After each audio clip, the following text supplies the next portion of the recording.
नमस्कार, आप देख रहे हैं जवाब तो देना पड़ेगा और आपके साथ में विजेंद्र सोलंकी। जरा सोचिए, सड़क पर अगर कांच बिखरा है, पहली बार हम वहां से निकले, पता नहीं चला, यकीनन पैर लहूलुहान हुआ। लेकिन दूसरी बार हम उसी रास्ते से निकले, हमें पता था कि कांच पड़ा है, हम बचकर निकले, लेकिन ये नहीं जानते थे कि उससे आगे पूरे रास्ते पर ही कांच बिखर चुका है। हम फिर से लहूलुहान। तीसरी बार हमने सतर्कता बरती, हम सावधानी से चले तो कुछ लापरवाहों के पैरों को लहूलुहान होते देखा। अब फिर से वही कांच धीरे धीरे हमारे रास्तों में बिखर रहा है और इस कांच का नाम है कोरोना। क्या फिर से हम लहूलुहान होना चाहते हैं? अस्पताल में सांसों की जंग को एक बार फिर से क्या हम लड़ना चाहते हैं? राजस्थान में कोरोना ने एक की जान ले ली है और यह हमारे लिए अलार्म है। क्या हम फिर से सतर्क नहीं हो सकते? क्या फिर से हम कोरोना को फैलने देंगे? नहीं, बिल्कुल नहीं। हम फिर से हाहाकार नहीं होने देंगे। इन सब के बीच में WHO की रिपोर्ट डराती है और चिकित्सा व्यवस्था पर आधारित रिपोर्ट चेतावनी देती है कि सुधरना बेहद जरूरी है। एक बार फिर से सतर्क होना जरूरी है, क्योंकि हम नहीं होने देंगे हाहाकार।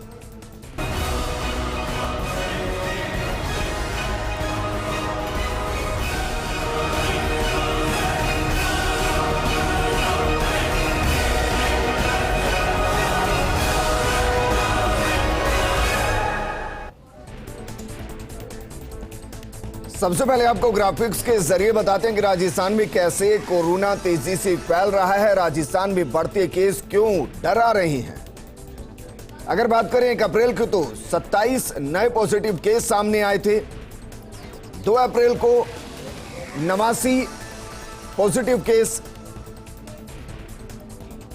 3 अप्रैल को 44 नए पॉजिटिव केस, 4 अप्रैल को 63, 5 को 98 नए पॉजिटिव केस। और राजस्थान में कोरोना तेजी से एक्टिव और 529 इस वक्त एक्टिव मरीज राजस्थान में है। और इस आंकड़े को थोड़ा संशोधित कर लेते हैं, क्योंकि ये अप्रैल का नहीं, दरअसल ये मई का आंकड़ा है। 1 मई को 27, 2 मई को 89, 3 मई को 44, 4 मई को 63 और 5 मई को 98 पॉजिटिव केस सामने आए हैं। और राजस्थान में कुल आंकड़ों की अगर बात कर ली जाए तो 529 पॉजिटिव केस कुल राजस्थान के अंदर अभी तक आ चुके हैं। और इसलिए हम लगातार कह रहे हैं कि हमें सतर्क रहने की जरूरत है। हमारे साथ वरिष्ठ चिकित्सक दुर्गा शंकर सैनी जी जुड़ गए हैं। दुर्गा शंकर जी, राजस्थान में आंकड़े धीरे धीरे प्रतिदिन 100 के आसपास पहुंच रहे हैं और एक मरीज की जान एक बार फिर से कोरोना की वजह से जा चुकी है। क्या आपको लगता है कि हम फिर से लापरवाह हो चले हैं, या ये कोरोना का कोई नया वेरिएंट आ चुका है जिसे हम समझ नहीं पा रहे?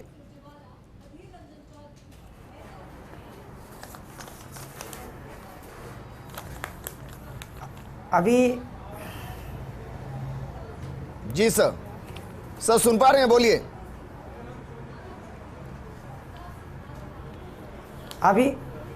अभी वर्तमान में तो ऐसी कोई बात नहीं है कि कोरोना का कोई नया वेरिएंट राजस्थान में पाया गया हो जी।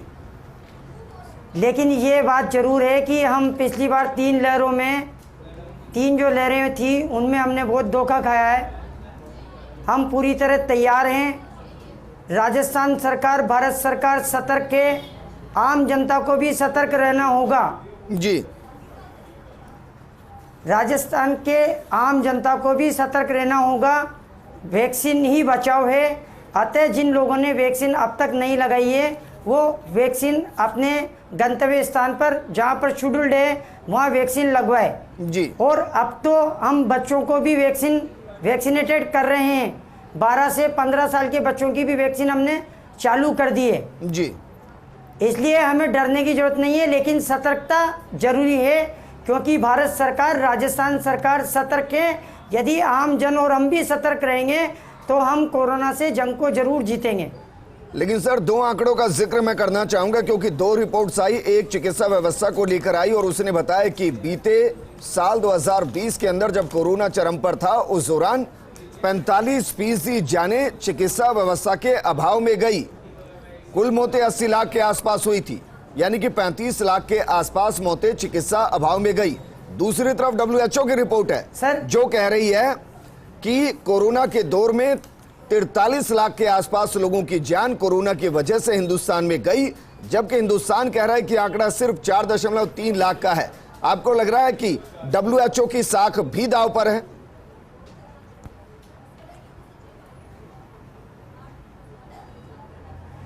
नहीं, इसमें जो ये रिपोर्ट है, ये रिपोर्ट वेरी कर रही है। इसमें एक्चुअल में कोरोना का कोई आंकड़ा नहीं है। लास्ट जो कोरोना की बड़ी एपिडेमिक थी उसमें मैं स्वयं भी कोरोना से ग्रसित हुआ था, लेकिन 15 दिन एडमिट रहने के बाद मैं बचकर आया जी।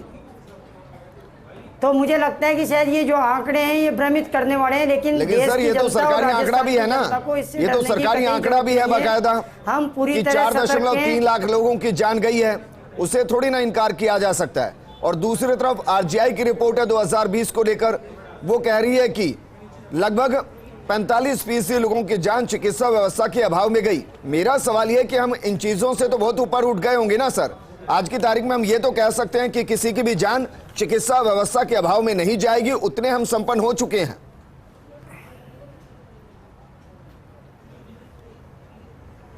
आज की पोजीशन में हमने CHC लेवल तक ऑक्सीजन प्लांट लगा दिए गए हैं जी।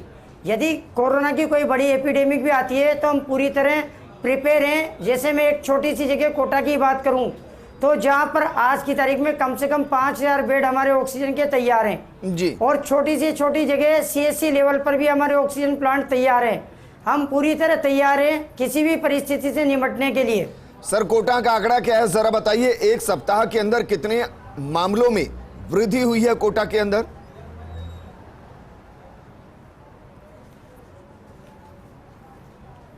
सर अभी जहाँ तक मेरी जानकारी में केवल 2 ही मामले सामने आए हैं और दोनों ठीक हैं और वो भी साधारण कोरोना के हैं। ठीक है सर, वापस मैं आपके पास आऊंगा। हमारे साथ राजनीतिक विश्लेषक मिथिलेश जैमिनी जी भी जुड़ गए हैं। मिथिलेश जैमिनी जी, सर 3 चीजों को मैं एक साथ रिलेट कर रहा हूं। पहला, देश के अंदर और राजस्थान के अंदर कोरोना जिस तरीके से बढ़ रहा है, आंकड़े कम लग सकते हैं लेकिन बीते एक सप्ताह में 4 गुना आंकड़े राजस्थान के अंदर बढ़ गए हैं। दूसरा, WHO की रिपोर्ट जो कह रही है कि हिंदुस्तान में 4.3 लाख नहीं 43 लाख लोगों की जान कोरोना की वजह से गई। और तीसरी रिपोर्ट RGI की जो बता रही है कि देश के अंदर 2020 में जो मौतें हुई उनमें से 45% के आसपास मौतें इस वजह से हुई क्योंकि चिकित्सा व्यवस्था मिली नहीं। ये तीनों चीजें किस तरीके से रिलेट की जाए वर्तमान स्थिति में? देखिए विजेंद्र जी, सबसे इम्पॉर्टेंट जो चीज़ है कि कोरोना के केसेस बढ़ रहे हैं और चाइना में जहां से पहले शुरू हुआ था वहां के हालात किसी से छुपे हुए नहीं हैं। तो सरकारों को इस पर जागरूकता लानी चाहिए, लेकिन राजनीतिक लाभ के लिए मुझे लगता है कि चिंतन शिविर तक इस पर कोई कदम नहीं उठाए जाएंगे और भाजपा का मंथन और कांग्रेस का चिंतन जब पूरा हो जाएगा उसके बाद कुछ शक्ति देखने को मिल सकती है। तो इनके इसी के चलते हुए ये जो तमाम चीज़ें कि कोरोना अभी हल्का है, लोग मास्क भी नहीं लगा रहे हैं, 2 गज दूरी का भी भूल गए, ये एक इम्पॉर्टेंट चीज़ है। और तीसरा, बूस्टर डोज भी नहीं लगवा रहे हैं तो इसके लिए अवेयरनेस कैंपेन जो गवर्नमेंट को चलाना चाहिए वो नहीं चला रहे। दूसरा, जो WHO के आंकड़े के मामले की जो बात आप कह रहे हैं, WHO के आंकड़े के मामले में अगर उस समय के हम मीडिया रिपोर्ट देखें तो गंगा में तैरती हुई लाशें दिखाई गई थी। तो सरकार, जो भारत सरकार कह रही है कि 5 लाख से ज्यादा मौतें हुई है और WHO कह रहा है कि 47 लाख से अधिक मौतें हुई है, इसमें दोनों में कौन सत्य है ये तो ईश्वर जानता है। लेकिन एक चीज जो लेकिन सर मैं इसको संशोधित इस तरीके से करना चाहूंगा कि केंद्र सरकार के पास जो कोरोना से मौत के आंकड़े हैं वो सर सेंट्रलाइज तो इसलिए है ना क्योंकि स्टेट वाइज आंकड़े इकट्ठे हुए हैं। बिल्कुल। तो सरकारों ने, राज्य सरकारों ने जो आंकड़े दिए हैं वो केंद्र के आंकड़े हैं। महाराष्ट्र में सबसे ज्यादा कोरोना था, देखिए वहां के आंकड़े भी उसमें ऐड हैं। तो आप ये कह रहे हैं कि राज्य सरकारों ने आंकड़ों को छुपा दिया। देखिए विजेंद्र जी, अगर WHO की रिपोर्ट माने तो तमाम उस समय की दौर की सरकारों ने कहीं न कहीं आंकड़ों में थोड़ी बहुत हेराफेरी की है। हम भी जानते हैं, राजस्थान में भी ऐसे मामले उठे थे, मीडिया में रिपोर्ट्स भी आई थी कि जो कोरोना से डेथ हुई है उन्हें कोरोना में नहीं दिखाया गया है, उन्हें दूसरी डिजीज में दिखा दिया गया है। ये एक कड़वा सच है जिसे मेडिकल साइंस माने या ना माने, लेकिन जो इंपॉर्टेंट चीज हो सकता है सर, हम तो WHO को शुरुआत से देखते आ रहे हैं। देखिए WHO की जो भाषा पहले से रहा, विजेंद्र जी, जो सबसे ज्यादा फंडिंग जाती है, कहीं ऐसा तो नहीं कि WHO के जरिए भारत की साख को खराब करने के लिए इस तरीके के बयान दिए जा रहे हैं? देखिए रूस और यूक्रेन के युद्ध के बाद में जो भारत की परिदृश्य में भारत का वैश्विक ताकत के रूप में मोदी जी निखर कर आ रहे हैं, उससे कहीं न कहीं चाइना को चिढ़ हो रही है। ये एक कटु सत्यता है, चाइनीज का स्वभाव भी है ये कि वो एशियन कंट्री में कोई भी ऐसा मुल्क जो चाइना से ऊपर जा रहा है उसे रोकने के लिए वो कैसे भी आरोप लगा सकते हैं। उस जमाने का दौर याद करें जब कोरोना वायरस शुरू हुआ था,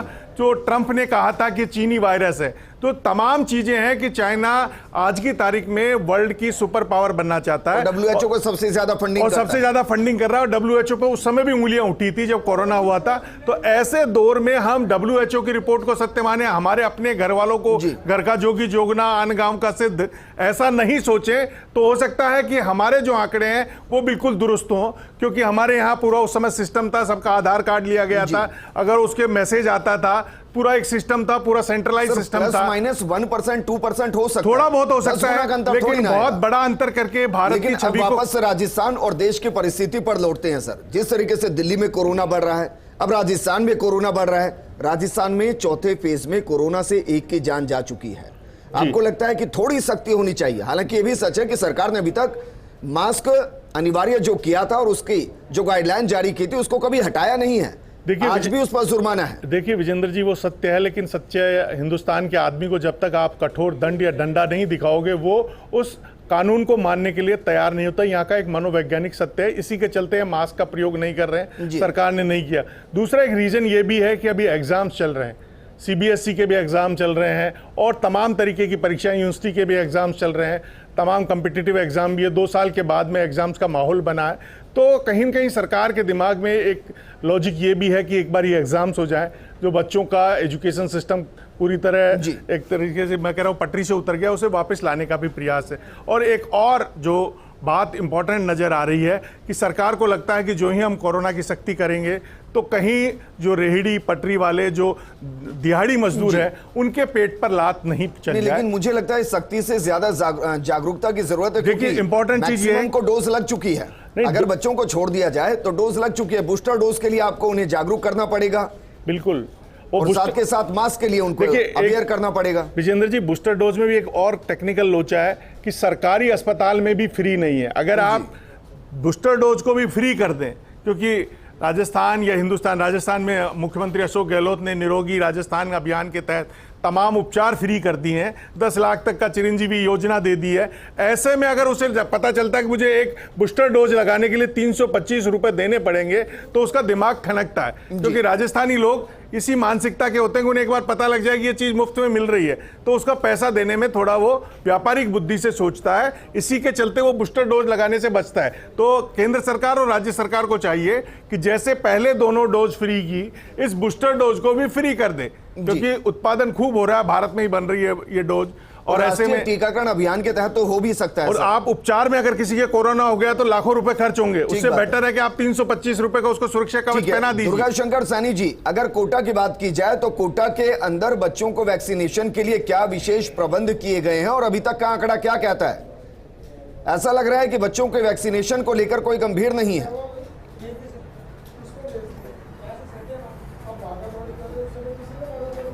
नहीं सर, ऐसा नहीं है। सभी वैक्सीन के लिए गंभीर हैं जी। और मैं आपके माध्यम से आम जनता से अपील करना चाहूँगा कि ज़्यादा से ज़्यादा बूस्टर प्रिकॉशन डोज लगाए और बाहर निकले तो मास्क का प्रयोग करें, और आपकी एक बात से मैं असहमत हूं कि अभी आपने कुछ देर पहले कहा था कि इतनी मोटी हो गई व्यवस्था की गई है कि घर घर जाकर वैक्सीनेशन कराया जा रहा ताकि कोई भी बच्चा ना छूटे। हम अनेकों टीकाकरण के अभियान चलाते हैं जहां घर घर जाकर बच्चों को चिन्हित किया जाता है, उन्हें टीका लगाया जाता है। कोरोना के लिए भी किया जा सकता है।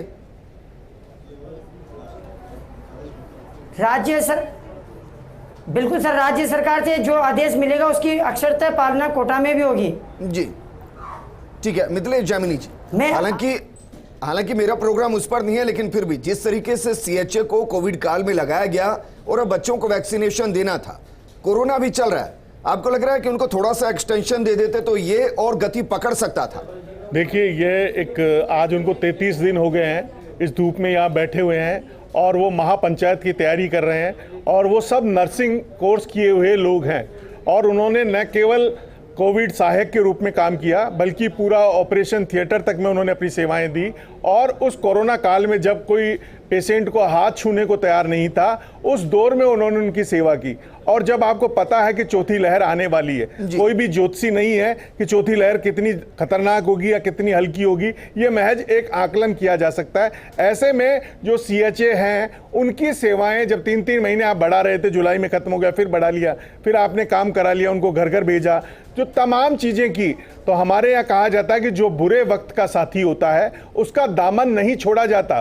तो CHA वो नर्सिंग कर्मी है जिन्होंने उस दौर में हमारे राजस्थानियों की सेवा की, जब सबसे बुरा दौर चल रहा था, जब कई डॉक्टर नहीं आ रहे थे, कई नर्सिंग कर्मियों ने छुट्टियां ले ली थी। कह रहा हूं क्योंकि सर उन्होंने CHC स्तर पर, PSC स्तर पर काम किया, पूरा काम किया, उनके पास सारे डाटा है, पूरी जानकारी, उनके पास पूरे डाटा है।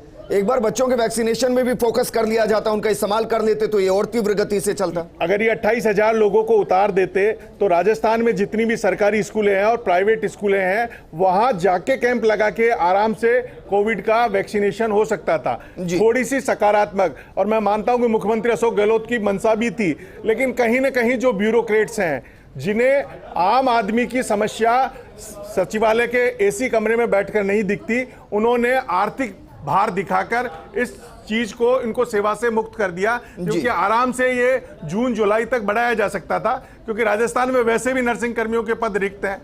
जो 8 या 9 हजार पद भरे गए हैं, जो NHM के थ्रू वो भरे गए हैं, उनको 12,000 रुपए मिल रहे हैं। तो ऐसे में अगर ये 8-10 हजार रुपए में काम कर रहे थे तो इनकी सेवाएं ली जा सकती थी। और बेरोजगारी कोरोना काल में बेहद बढ़ी है। हमने अभी आंकड़े देखे हैं कि राजस्थान में हर साल 30,000 से ज्यादा नर्सिंग कर्मी ट्रेनिंग कर रहे हैं और नौकरी मिल रही है 2 से 3 हजार को। तो आप उस आंकड़े को देखेंगे। लेकिन इसी आंकड़े के साथ एक और आंकड़ा, क्योंकि जो चिकित्सा व्यवस्था को लेकर हिंदुस्तान का ही आंकड़ा है, उसने कहा कि 2020 में 45% लोगों की जान इलाज के अभाव में गई। मैं ये तो मानकर चल सकता हूं क्योंकि उसके बाद अस्पताल क्रिएट किए गए, इसके अलावा ऑक्सीजन बेड क्रिएट किए गए, ऑक्सीजन की व्यवस्था हर CSC PSC स्तर पर हो सके व्यवस्था की गई। तो मैं मानकर चलूं कि अभी ऐसी कभी दिक्कत नहीं आएगी कि चिकित्सा व्यवस्था के अभाव में किसी को, इलाज के अभाव में किसी को जान देनी पड़ जाए। देखिए विजेंद्र जी, अगर करप्शन का कनेक्शन नहीं हुआ है तो आप मान के चलिए कि ऐसी बुरे हालात पैदा नहीं होंगे। लेकिन अगर करप्शन अगर हुआ है इन सिस्टमों में, कई बार उंगलियां उठी है, तो ये प्रॉब्लम क्रिएट होने वाली है।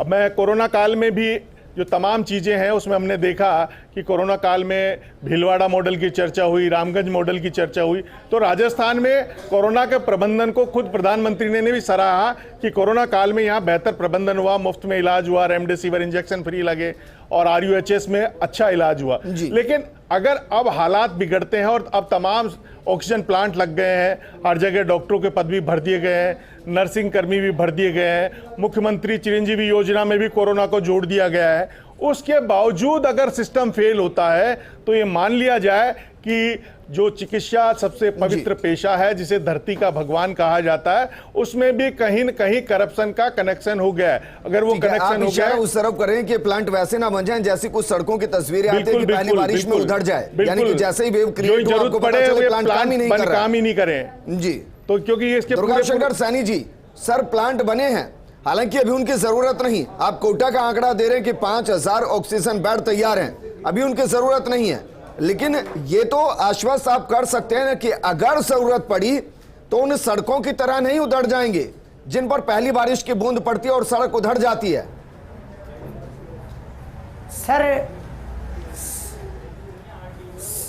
हम ये जवाब नहीं साबित कर चुके हैं कि दूसरी और तीसरी लहर में, तीसरी लहर को हमने तुरंत प्रभाव से कंट्रोल किया। जी, जो दूसरी लहर थी उसके बदले में हमने जब तीसरी लहर आई तो हमने उस लहर को आने ही नहीं दिया, आने के पहले वो लहर चली गई।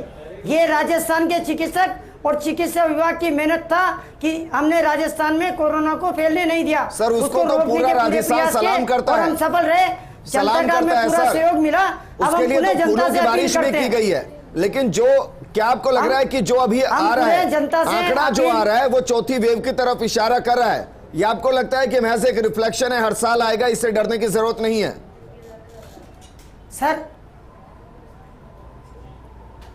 सर हम चौथी वेव आए, चाहे पांचवी वेव आए, चाहे छठी वेव आए, हम हमेशा जीतेंगे। जनता का सहयोग हमें चाहिए। राजस्थान का पूरा चिकित्सा विभाग पूरी तरह तैयार है, पूरी तरह तैयार और है। सर ये जो आंकड़े WHO के, मैं इस बात का खंडन करता हूं कि हमने ये दिखाया है कि दूसरी और तीसरी लहर में हम जीते हैं। तीसरी लहर में हमने दूसरी लहर की तुलना में बहुत अच्छी तरह कंट्रोल किया है, और हमारी जान जोखिम में डाल करके मैं स्वयं भी 15 दिन अस्पताल में रहूं, लेकिन उसके बावजूद भी हमने देश की जनता को, राजस्थान की जनता को बचाने के लिए अपनी जान न्यौछावर कर दी थी। जी सर, इसीलिए तो हम यहाँ बैठकर डिबेट कर रहे हैं क्योंकि हमें भरोसा है, और डर इसलिए रहे हैं क्योंकि आंकड़े बढ़ रहे हैं, डर इसलिए रहे हैं क्योंकि एक की जान चली गई है इन्हीं तमाम व्यवस्थाओं के बीच में।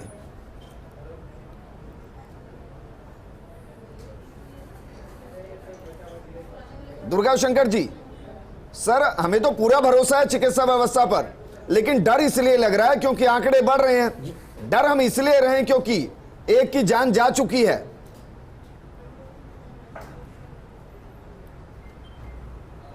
सर जब राजस्थान में हर हॉस्पिटल में जब पैर रखने की हर हॉस्पिटल में जब बेड खाली नहीं थे, उस कंडीशन में भी हम जीते हैं। उस कंडीशन में भी हमने उस जंग को जीता है, और हमने एक योद्धा की तरह लड़ाई लड़ी है आम जनता के साथ मिलकर के। मेरी राजस्थान की आम जनता से अपील है, वो मास्क लगाए, प्रिकॉशन डोज का प्रयोग करे, जल्दी से जल्दी आवश्यकता से, मतलब जितनी जरूरत है मात्रा के अनुसार वो अपनी प्रिकॉशन डोज को तुरंत लगवाए। ये हमारी आम जनता से अपील है। सर देखिए, हमें अपने राजस्थान के मेडिकल स्ट्रक्चर पर इतना भरोसा तो है कि अगर कोई आपदा आएगी तो वो अपनी तरफ से पूरी कोशिश कर देंगे। जितनी जिम्मेदारियां उनको दी गई है, जितना इंफ्रास्ट्रक्चर उनको दिया गया है, उसके हिसाब से वो अपना बेस्ट करके दिखाएंगे, और उन्होंने दिखाया। लेकिन मेरा सवाल फिर भी है कि 2-3 साल बीत गए हैं, हम कहते हैं कि हमारी चिकित्सा व्यवस्था में 20 से 50 गुना का इजाफा हो गया है, लेकिन आंकड़े बढ़ रहे हैं, एक की जान गई है। मैं इसको अलार्म मानूं या ना मानूं? देखिए, इसको अलार्म मानना ही बेहतर होगा, क्योंकि कोरोना ऐसी डिजीज है कि जब फैलने लगती है तो कंट्रोल नहीं होती है। चाइना के हम हालात देख रहे हैं, और भी कंट्रीज में तेजी से बढ़ रहा है। और इस बार जो कोरोना आ रहा है वो थोड़ा अलग उसके सिम्टम्स आ रहे हैं कि उसमें उल्टी दस्त हो रहा है, तो लोग समझ नहीं पा रहे हैं। तो मैं समझता हूं कि इसमें अवेयरनेस एक बहुत इंपॉर्टेंट रोल अदा कर सकता है। तमाम सरकारी जो चिकित्सा विभाग के हुक्मरान हैं, उनको ये चाहिए कि वो आम जन को अवेयर करने के लिए कोई बड़ा अभियान चलाए। इस समय सबसे ज़्यादा ज़रूरत है कि बच्चे किस तरीके से स्कूल से आ रहे हैं, अगर बच्चों को हो गया कोरोना और पूरे घर में फैल गया तो क्या होगा। तो तमाम जो चीज़ें हैं उन पर अध्ययन करने की ज़रूरत है, और उन पर विशेषज्ञों को अभी से जुट जाना चाहिए। और जैसा अभी डॉक्टर साहब कह रहे थे कि हमने जंग जीती, जिम्मेदार लोग हैं, हमने इन्होंने कहा जंग जीती, लेकिन हमने देखा कि ऑक्सीजन के अभाव में भी कई लोगों ने दम तोड़ा था कोरोना काल में, कि ऑक्सीजन की सप्लाई कम हो गई। के लिए क्या हालात हुए, क्या हालात हुए रेमडेसिविर के लिए लोगों ने जो। लेकिन आपको लगता है कि सच ऐसे ब्यूरोक्रेट्स हो, पॉलिटिशियन हो, या जो मासिस को इन्फ्लुएंस करते, उनको अपने बिहेवियर में मास्क को लाना चाहिए, उससे लोगों पर इंपैक्ट पड़ता है? देखिए, इंपॉर्टेंट चीज यही कि जब जनता का मुखिया, सूबे का मुखिया या किसी प्रशासन का मुखिया, किसी कंपनी का CEO जैसा फॉलो करता है, उसके अनुयायी वैसा ही करते हैं। तमाम जो राजनेता हैं वो शादियों में जा रहे हैं, इस समय 10-10 हजार लोगों के खाने हो रहे हैं, गाँव में सवामणियाँ चल रही है, उनमें नेताजी वोटों के चक्कर में जा रहे हैं। मेरी कई MLA से बात हुई कि आप जयपुर क्यों नहीं आ रहे, तो कह रहे जयपुर में क्या लड्डू बट रहे हैं क्या, हमारे वोट तो यहाँ है। वो दिन में 5-5 शादियाँ अटेंड कर रहे हैं। अभी आखा तीज गई है, अभी पीपल पूर्णिमा है। तो गांव वालों को समझाने के बजाय वो शादियों में लड्डू जीम रहे हैं और अपने वोट खड़े कर रहे हैं। तो सबसे इम्पोर्टेंट चीज़ ये है कि अब ये दौर आ गया है कि हम अपने राजनीतिक लाभ को किनारे पर रखकर कैसे कोरोना से इस प्रदेश को बचाया जाए, कैसे लोगों को समझाया जाए। तमाम जनप्रतिनिधि, विधायक, MP, मिनिस्टर, सबको इसमें सबकी जिम्मेदारी है, और जिम्मेदारी वो निभाते भी आए, आगे भी निभाना चाहिए। थोड़ी सी लापरवाही फिर से हमें कोरोना की जद में ला सकती है। शुक्रिया मिथिलेश जी। गौरी शंकर जी, आपका भी शुक्रिया। सर, पूरा विश्वास है हमें राजस्थान के हेल्थ सेक्टर पर और सारे डॉक्टर्स पर, लेकिन फिर भी सर मरीज आ रहे हैं, जान गई है, डर लगता है। हम आपसे अपील करेंगे, जिंदगी आपकी है, सतर्कता सबसे ज्यादा आपको ही बरतनी है, क्योंकि इस बार हाहाकार नहीं होने देना।